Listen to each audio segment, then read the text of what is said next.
இப்ப ஆண்கள் பிரச்சனை இல்லைங்க, பெண்கள் இதை அணிந்து கொள்ளலாமா அப்படின்னு ஒரு மிகப்பெரிய கேள்வி எல்லார் மனசுலயும் இருக்கு. பெண்கள் கண்டிப்பாக ருத்ராட்சம் அணிந்து கொள்ளலாம்.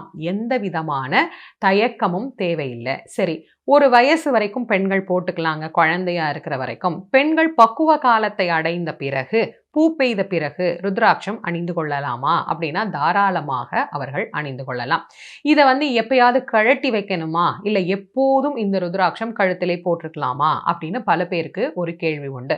இயற்கையான சம்பவங்கள் நடைபெறுகின்ற எல்லா காலங்களிலும் இயற்கையான அந்த ருத்ராட்சம் நம்முடைய உடலோடு இருப்பதில் எந்த விதமான தயக்கமும் பட தேவையே இல்லை.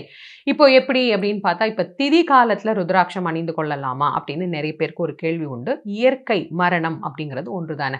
மரணம் ஒரு இயற்கையான ஒரு செயல். ஆகவே அந்த காலத்துல ருத்ராட்சம் அணிந்து கொள்ளலாம், தவறு கிடையாது.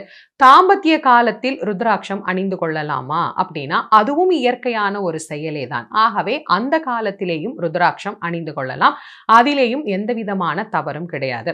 சரி, பெண்கள் தீட்டான காலங்களில ருத்ராட்சம் அணிந்து கொள்ளலாமா அப்படின்னா அதுவும் இயற்கை தந்த ஒரு வரம் தான். அது இருக்கிறதுனால தான் ஒரு பெண்ணால் ஒரு தாயாக மாற முடிகின்றது. ஆகவே அந்த காலத்திலேயும் ருத்ராட்சம் அணிந்து கொள்ளலாம். தீட்டுகளை போக்க வல்லது. ஆக ருத்ராட்சத்துக்கு தீட்டு அப்படிங்கிறது கிடையாது. இந்த ருத்ராட்சம் அணிந்து கொண்டால் என்னவெல்லாம் செய்யக்கூடாது அப்படின்னா, மது, மாமிசம், புகை இது இருக்கக்கூடாது.